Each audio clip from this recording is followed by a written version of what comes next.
you know. Rabbi, take it like that. Shalom Aleichem, this is Rabbi Yehuda Levin, Torah. This is some of the Torah that I was zeicha to say, to be machadish, and to think about over the holiday of Shavuos, Tofshin Ayin Beis. One of the very important things, interesting things, is in the Megillas Rus, on the pasuk where it says that Rus started to go after the koitzrim, after the young people who were harvesting, to collect leket, it says, Vayikor mikreho, that she chanced upon Boaz's field. And the Chazal, the Medrash Rabbah explains that, look, that since later on she was going to marry Boaz, and I guess she was going to inherit or have, that she was going to gain from this field, so Hashem gave her the opportunity that she already happened upon this field in advance. Another medrash, I don't know, I forget if it's Yalkut Shemaini, probably it is, or Shachar Toiv, says something much stronger. Vayikar mikreha, that whoever saw her was Moirik Keri. She was such a beauty, even though she was 40 years old, that whoever saw her expelled Shichva Zera, which is an unbelievable chazal to say. We find similar things by some of the other great tzaddikises, such as the Avigail, the Neviah, or other beauties where it says Bishma Zinsa, just by mentioning her name, people were mezana, or people had emissions, or whatever this means. So first of all, one of the Mefarshim explains that since, and I'm adding a little salt and pepper to it, that since you see this was a time of Shveit HaShoiftim, this was a time where there was a lot of wildness going on, this was a time perhaps where there was a lot of immorality. So you see, for instance, when Naomi advised Ruth to first to bathe herself and anoint herself with cosmetics and dress up in her Shabbos best and then go down to the granary to see Boaz, she did the opposite. She went down to the granary and she did all her preparations there.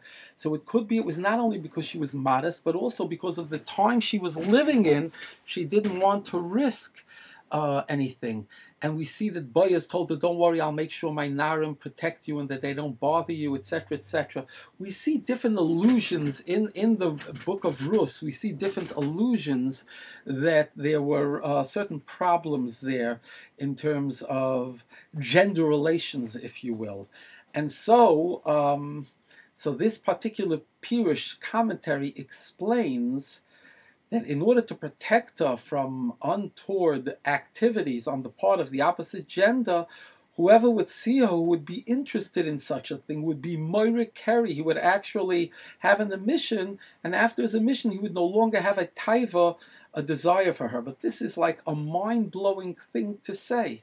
Lule de Mistafina, I would suggest a jiu-jitsu, an opposite shot. That since Rus was the paragon of modesty, the virtuous modesty of Rus, that is forever after a picture and a role model, that this woman was, and this was the main thing that attracted Boaz to her. Was it the way of Boaz, says the Chazal, to ask Lemi Hanara Azais, Boaz the Godel Hadar? And the answer was because he saw her modesty, the way she bent down to pick something up, not in the way that her haunches should be contoured and revealed, but she stooped down by bending her knees, etc. So the point is, I believe that we could say, whoever was interested in her, they would see her tremendous sneers, and as much as there was an interest and a desire, they were moirik Keri, meaning they lost the whole interest. The aspect of their physicality, which would lead them to the sin of Keri, was moirik, was pushed away, was shot away, if you will. That's just a little drush that I would suggest. In other words, in the face of such kedusha, no matter how beautiful, she was able to accomplish the opposite of immorality, shutting down the whole aspect of that man's persona that would have to do with immorality or improper attention. Having said that, the major theme that I explained is as follows. We have a Yesod, and the Yesod is mentioned, brought down by the Sfas Emes by Purim, and mentioned which brings down the Medrash Tanchuma in Kisisa. Look how much Hashem loves the Jews, that for every transgression they make, the more serious the transgression, the greater the mitzvah, or something to that effect. And the example given is the Chet HaEgel, which actually is the second biggest transgression communally that was ever done.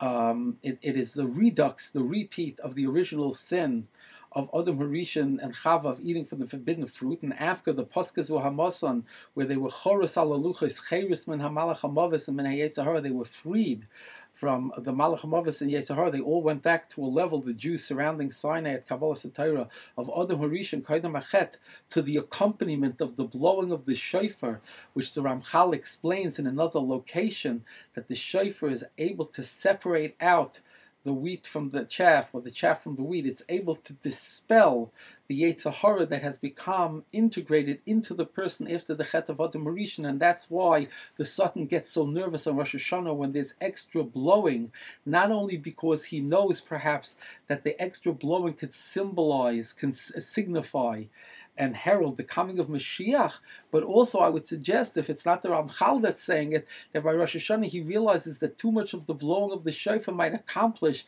the power that the shofar has, which was fully utilized by Matan Torah, the Kol Shofar Chazak Ma'od, which was to purge the person of the evil that was inside him and to expel it and make it a foreign force, just like it was before the sin of Adam Harishon, before they imbibed the forbidden and swallowed and digested the forbidden fruit, Adam and Chava. And so therefore the Tanchuma says that there was a Chet HaEgel, and the Chet HaEgel was brought about by a mistake of 6 hours. Boshes Moshe, they thought Moshe was going to come 6 hours earlier, and when he didn't, they went and they said, Ish Moshe and Nanu, and we're going to build another intermediary, the Chet HaEgel. So therefore, the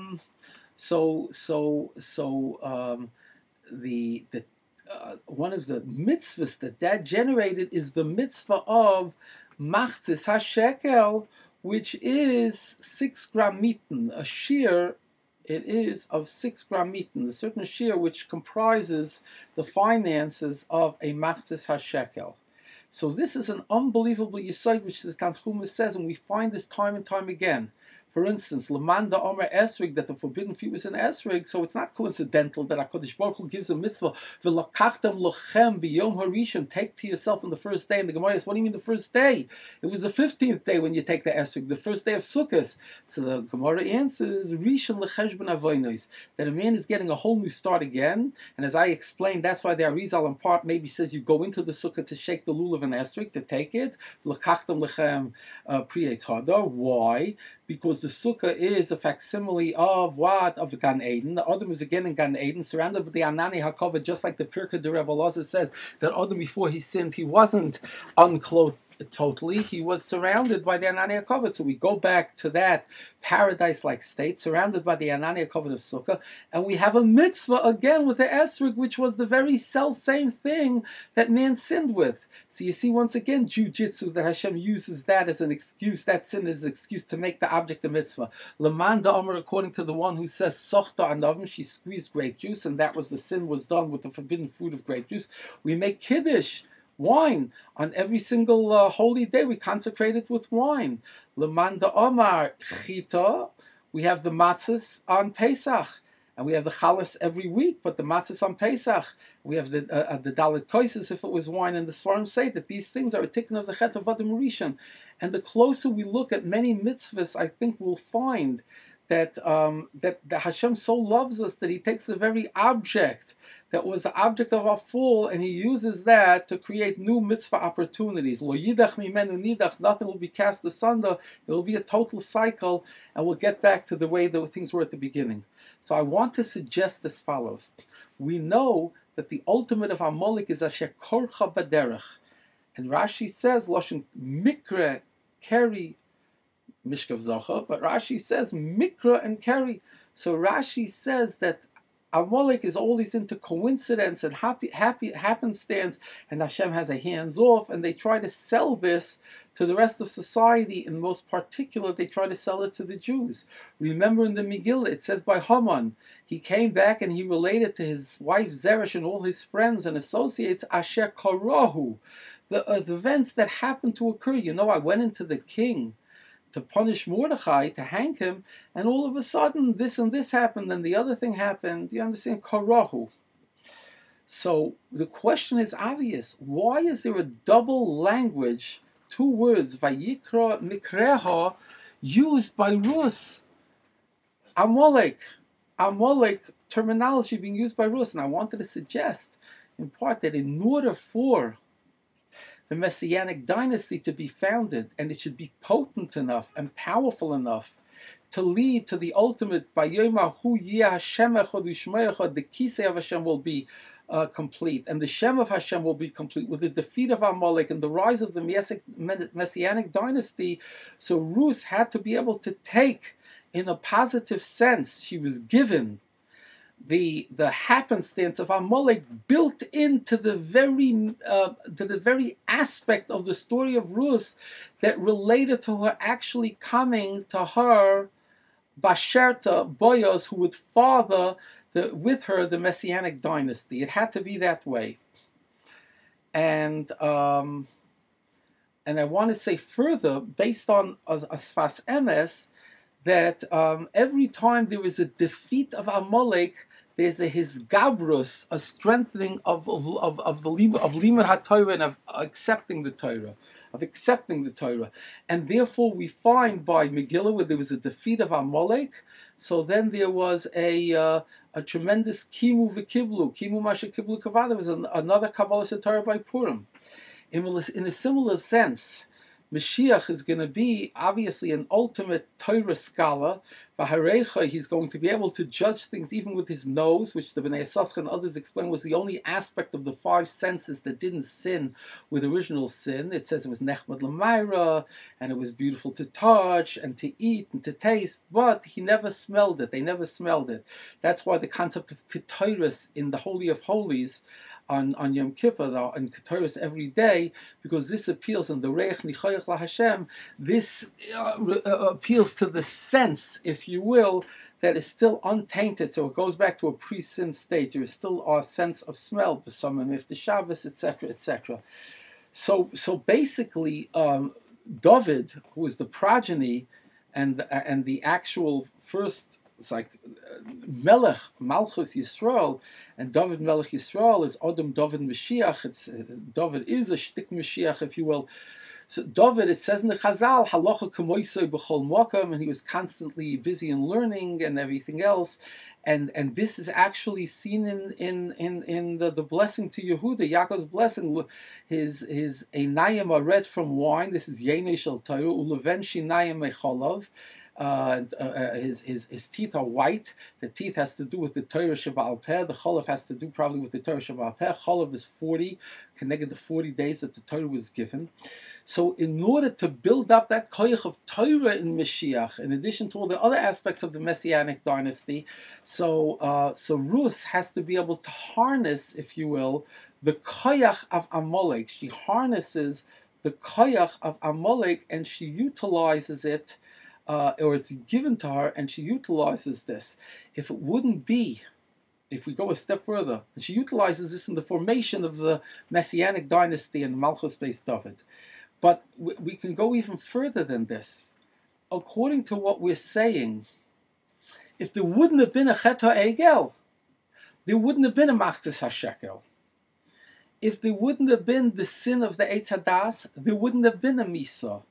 And B'Sifron Shel Rebbe Meir, it says in the Gemara, it didn't say V'hinei Toiv Ma'oid by the creation. It said V'hinei Toiv Hamaves, that death is good.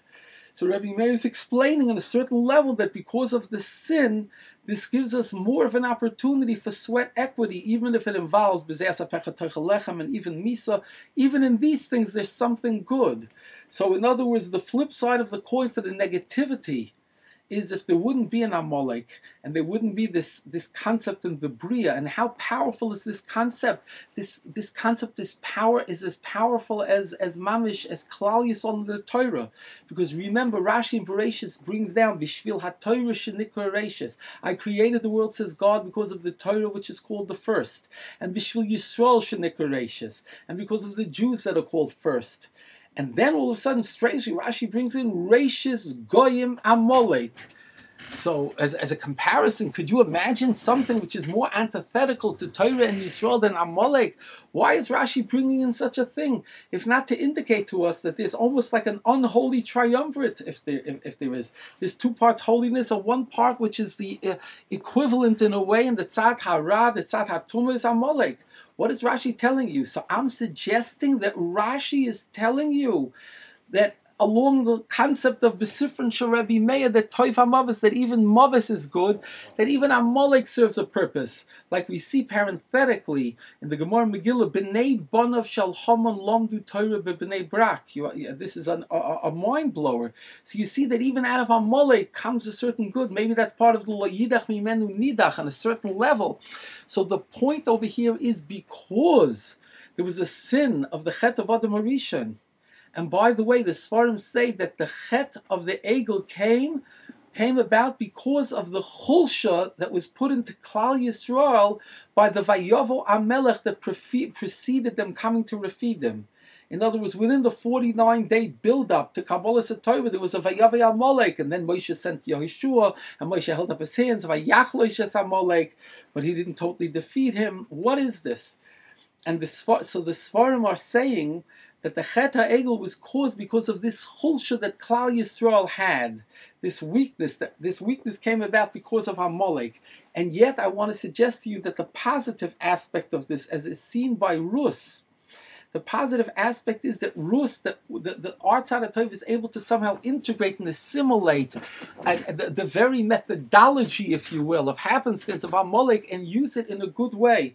Whether it's Al Pidrush, my explanation of whoever saw her was Moira Kerry, that on au contraire, it actually stopped them because of her holiness from Kerry, which is a Maisa Amalek, and it stopped them from unholy feelings and thoughts, because they recognized her overwhelming Kedusha, and they felt it, and they experienced it, or in the formation actually of all the ingredients that went into bringing Rus and Bayas together, was this aspect of Amalek. So I'm saying that the very dint of it being there, it builds up the quality of the good. In other words, we co-opt even the Amalek and a certain places and a certain level and use it for the good.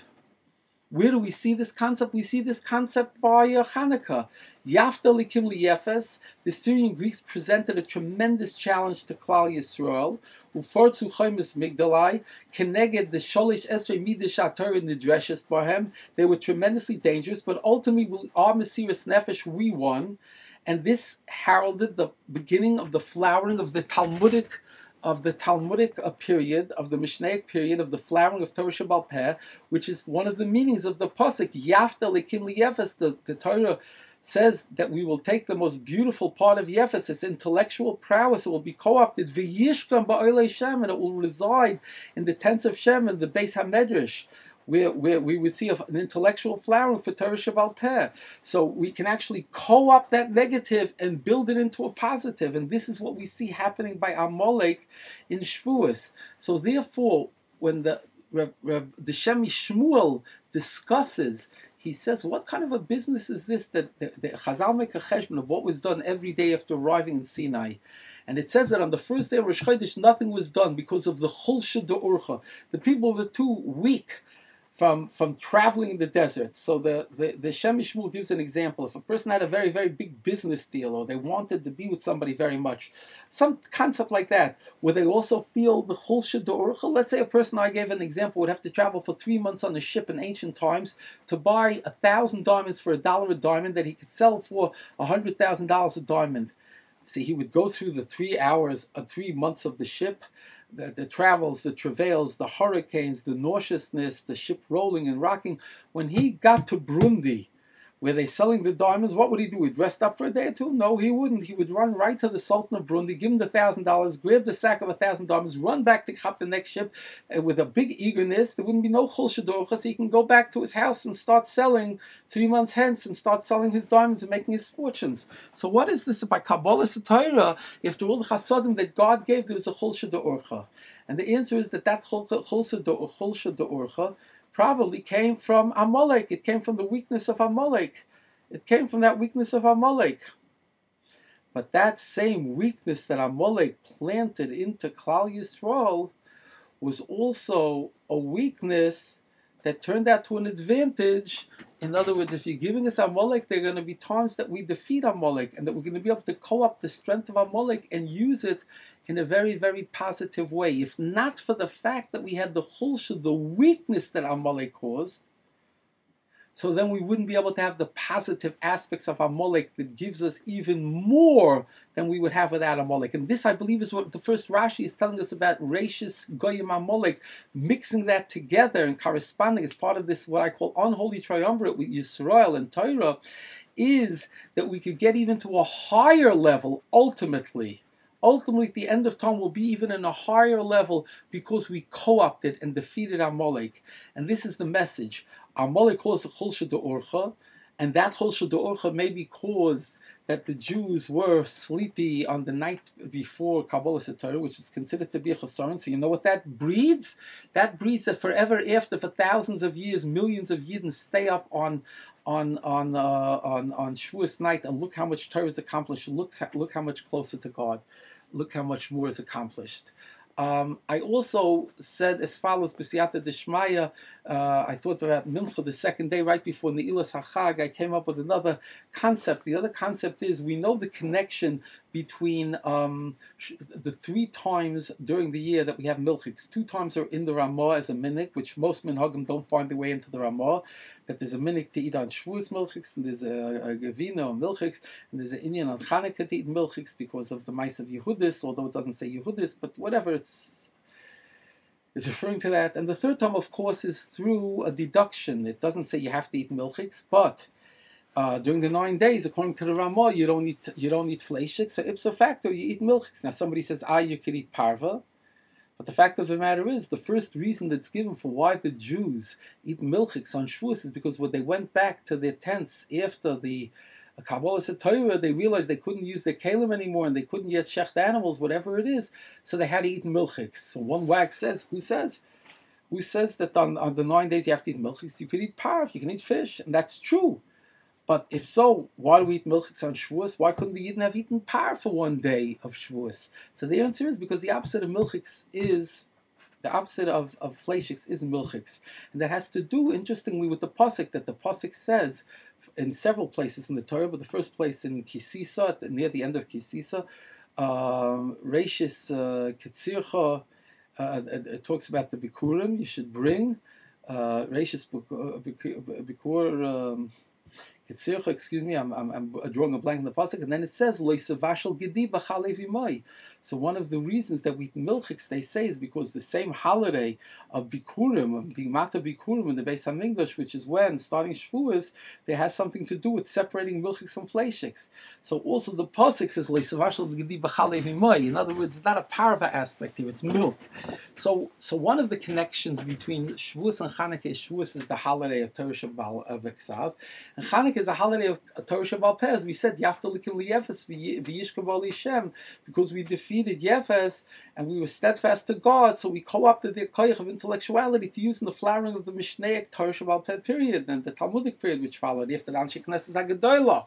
So if so, it makes a lot of sense what the Bnei Yisachar and others say, that it says in the pasuk Hadudom Nos Nureach Ubechol Pischei Megadim, that which connects Shavuos, Dudoim, Vayiv you make Tzir Achitim. Reuven found the Dudoim and the mandrakes, and he wanted to give it to his mother Leah. Rachel saw it, and the mandrakes were a segula to have children, and she was desperate to have a child, so she asked Leah. Leah says, it's not enough you take away my man from me. Yaakov loves you more than me, but you want to take away my son's Dudoim? So Rachel answers, okay, so you'll be with him this night. So the night of Shavuos, Yaakov was with Leah, and Leah conceived because it was l'shem shemayim that she wanted to have more shiftei. It wasn't to check for her sister Rachel, and it was a good deal because we find afterwards perhaps that Rachel had Yosef. Maybe it was from this Lidayim, so it worked out all around. The point is, Yisachar was conceived on Shavuos, and the Bnei Yisachar says he was born 7.5 months later on Chanukah. So that connects, Shavuos and Chanukah connects the two times that we eat milchiks. One for the Torah Shabbat Se'av of Shavuos, where Har Sinai is called Gavnunim, and Cholov is the 40 days of Kabbalah Satira, and the other time on Chanukah with the Rice Yehudis, etc. So I was thinking by Mincha, where do we see that the third aspect of this, the third time is the 9 days. So I wanted to suggest that that also can be applied, because Rus, we read about Rus, and we remember the Chasam Sofer. How did Naomi know to tell Rus when Naomi asked Rus after she came back from the granary from that night? She asks Rus, "What's the story? Who are you?" She forgot who she was. She wanted to know if she was Miss or Mrs. Had Boaz married her yet? Had he pledged to marry her? So Rus tells her the story. She says, "Don't worry, my daughter. He's going to take care of it today." So the question the Chasam Sofer deals with is, how does she know? Maybe it'll take a Boaz 2 or 3 days. So the Chasam Sofer explains that tzaddikim, as we know, live in a total cycle. They're born on the same day that they die. Their birthday is also the day that they leave this world. And therefore, Nami knew that, what's his name, that Boaz was an old man, and that his birthday was on Shivas of Tammuz. She sent her on the 16th of Tammuz to the granary. So she knew that every year as Boaz got older, he was tremendously concerned on Shivas of Tammuz, that he knew eventually this was going to be his dying day. He didn't know which Shivas of Tammuz, so how could he take a chance? So he knew that if Boaz is maskim to marry her, he's going to try to marry her so that by the night of Shiva Asar B'Tammuz, he could be husband and wife. And that's exactly what happened. So we know what is the 3 weeks. The 3 weeks are sandwiched between Shiva Asar B'Tammuz and Tisha B'Av. Tisha B'Av is the Chet of the Meraglim, which the Jews did not go to their tents crying. Only the men cried and said, Nitna Rosh for the Shuva Mitzrayim, let's go back to Mitzrayim. What did the women do? They said, what, are you crazy or something? We have been talking in Hashem, like B'nai Salavchad, onward and upward. So the men are the ones who died throughout the Dor HaMidbar. However, the women went into the Midbar, I think the Mefarshim say, went into the Promised Land. Similarly, at Shiva Asar B'Tammuz, the Chet HaEgel, the women didn't sin with the Chet HaEgel, only men folks sin with the Chet HaEgel. That's why it says, Vayavayu ha'anoshim al ha'anoshim.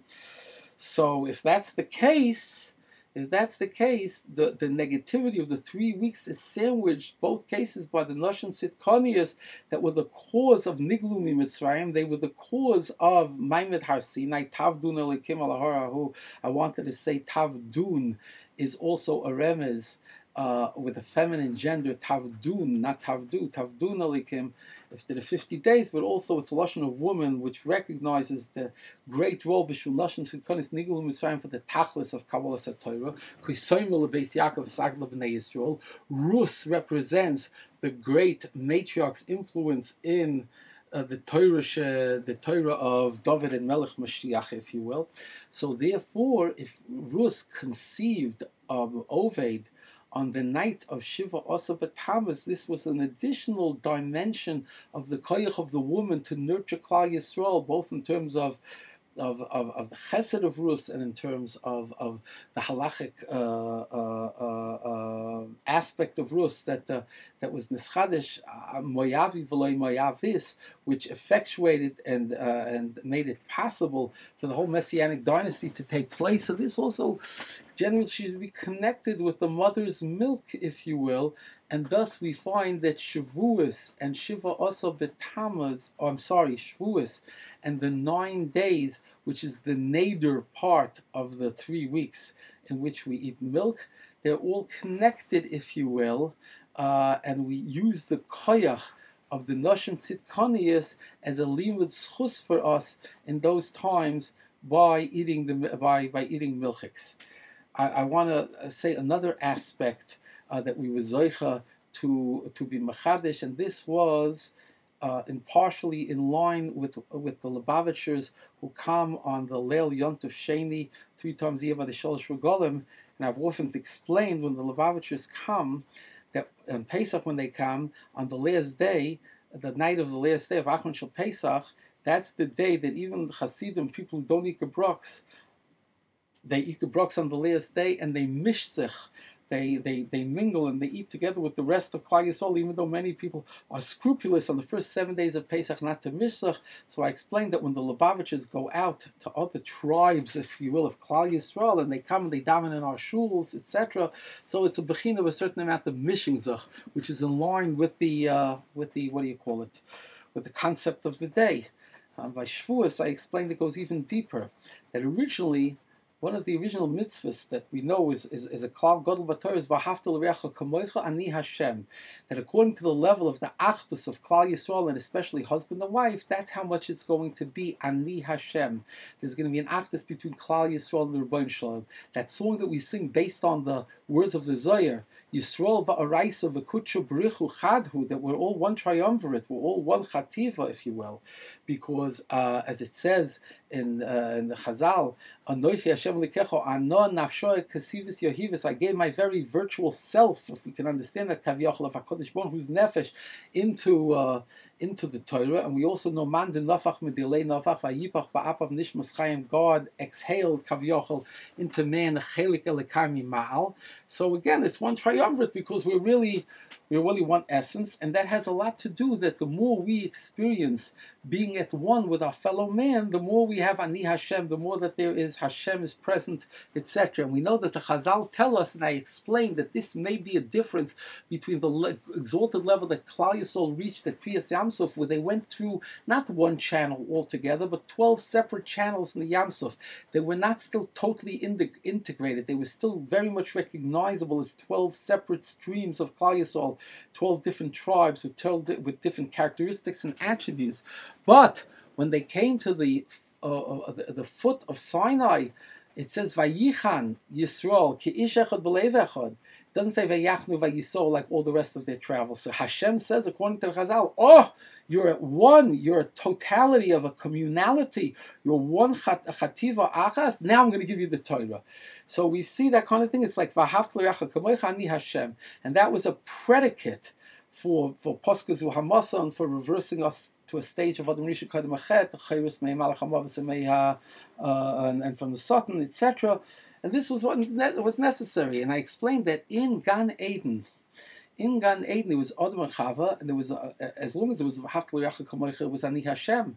But once she sinned, there was a pirud between Adam and Chava, because Chava, as the Mefarshim explained, got jealous. She didn't want to die and let Adam marry at Sarah, so she decided to bring down Adam as well. There certainly wasn't V'ahavta l'reacha kamoicha. There was certainly a use separation, a use period, like it says in the Zohar or whatever, that Adam and Chava were separated for 130 years, and during that 130 years, Adam was moiled, Shaden, and Lilin. He was, so to speak, giving birth to demons and she-demons, whatever this means, but there definitely wasn't a great shalom bayis.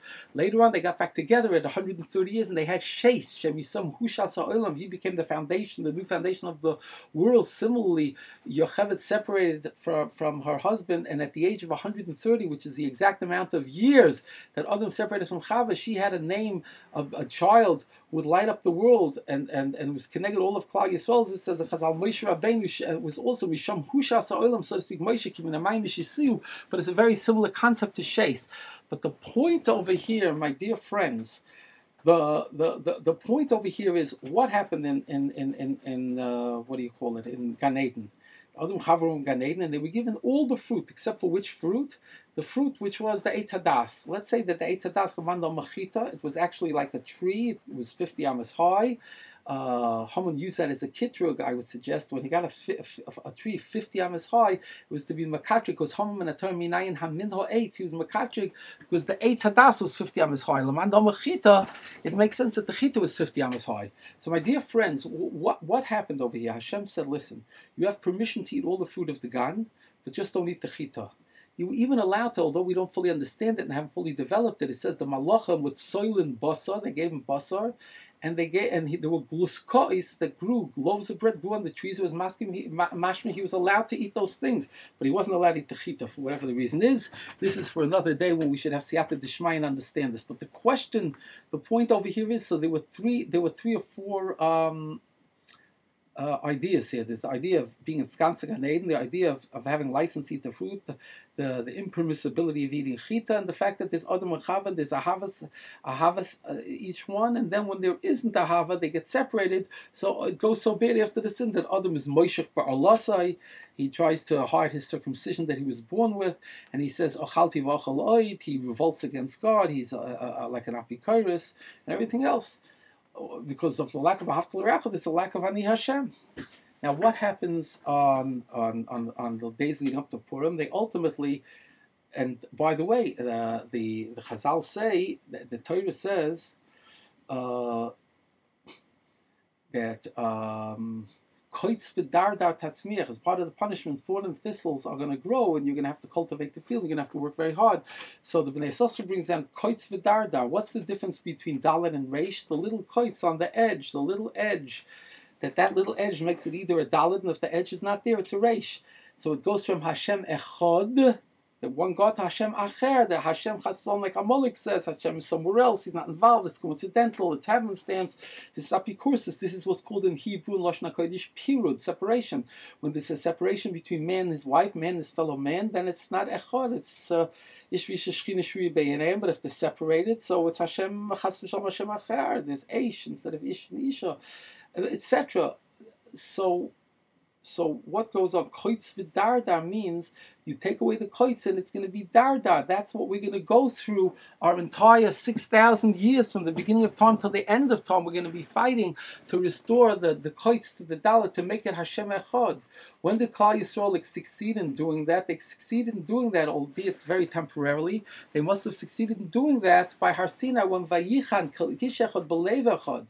And they said Nasav and Nishma as one person. And the Svarim explained, how could a single person say Nasav and Nishma? Because each one felt such a connection and such a sense of surety and the whole thing with Hashem, that each one said Nasav and Nishma for themselves and all of Klal Yisrael. Tremendous v'haftal l'reacha kamoicha ani Hashem. So look what we have in Shavuos. In Shavuos, the Bikurim are brought to be matir, the Shtei HaLechem is made, to be matir, to bring Bikurim into the Beis HaMikdash. And the Mishnah says if Bikurim were brought before Shavuos, they didn't send them away, but they weren't makabel. They took it, they set it on the side, they waited until Shavuos, until they brought the Shtei HaLechem, and after that the Bikurim were mutter to be offered to God and to be eaten by the Kahanim.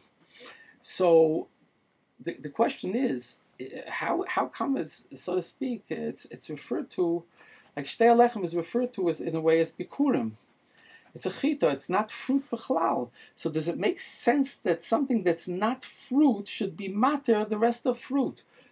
By the way, to eat outside the Beis HaMikdash from the new Bikurim, from the Chodesh, that was mater with the Omer. But inside the Beis HaMikdash wasn't mutter until the new stuff, until Shavuos, after the bringing of the Shtei HaLechem. So I would like to suggest like this: the Beis HaMikdash, by Shavuos, the Beis HaMikdash was like the Gan Eden Tatachton. And the people inside, the Kahanim who ate the things, I'm not sure if their families were allowed to eat the Bikurim or not, they were able to eat Truma, other things, but I don't know about Bikurim, maybe yes, it would make more sense, it would be more beautiful, but even if not, the Kahanim was certainly a Bechina like of Adam. You understand? And it was Koydem HaChet, you understand? And therefore, this is exactly a facsimile of the Beis HaMikdash. But since we lost the opportunity, Adam was expelled from Gan Eden with Chava, so because of the sin with the Chita, they lost their opportunity. At that time, by the way, Chita was considered like a fruit because it grew on a tree. It was a Chita tree. So it was Taka Bikurim then. So then they were allowed to eat all the fruits by license of being Gan Eden and not the Chita. Now it's reversed. By eating the chita as bread, dafka as bread, with the satan, with the Yetzer Hara, the risen dough, which symbolizes bread, that we had to go through a toxic diet to detoxify for 7 full days, a full unit of the worldly time, to be bereft totally, to be freed from chametz. But now, after the 7 purities, 7 units of purity leading up to Shavuos, now we're ready into the Bechina of the Shminis of the 8th, we're ready to be purified and to take another crack at that, the day of Paskazu Hamasan, when this Kabbalas HaTorah anew. And what kind of a Kabbalas HaTorah? The Chazal doesn't say you'll be like a Beria Chadasha.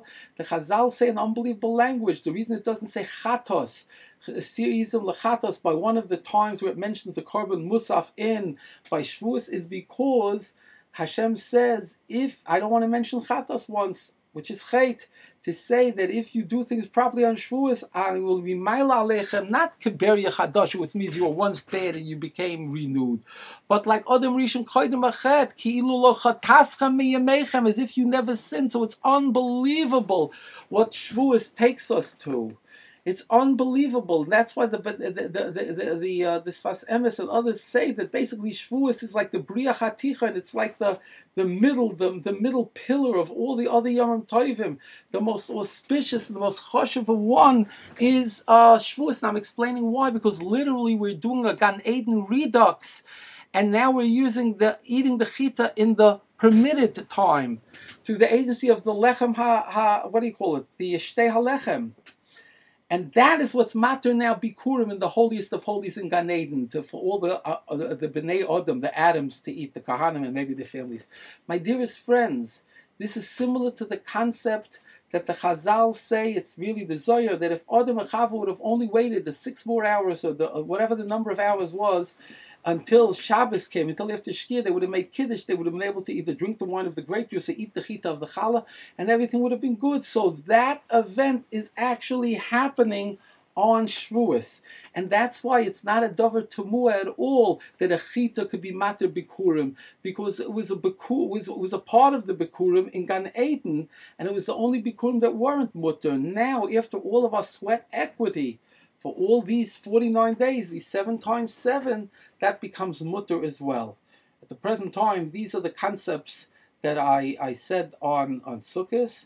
I elaborated a little, and I explained that it was necessary to have that v'ahavta l'reacha kamoicha, and that came, I believe, with the defeat of Amalek, with that being machlish Amalek, which makes Hashem Acher, which makes, a Pirud, which makes Koitz V'darda. So from the Hashem Acher, Hayesh Alikim B'Kirbeinu Oyen, the defeat of Amalek, they went back to a Bechin of Hashem Echad, V'ahavta Echad Ani Hashem. And the Sfas Emes starts to say, he doesn't elaborate a lot, but he says that the tenufa of lifting up the Shtei Halechem, or the Bekurim, or both, or whatever, this has to do with Moshe lifting his hands in prayer against Amalek. There's a tenufa and a tenufa, an uplifting. So once again, you see that the defeat of Amalek through the tenufa, that leads to the bikurim, that leads to the lechem apanim, that leads to what happens on Shavuos inside the Gan Eden, and that gives more koyach and more liyeses ha'eis and more accomplishment each and every year when we have a Kabbalah's Torah anew.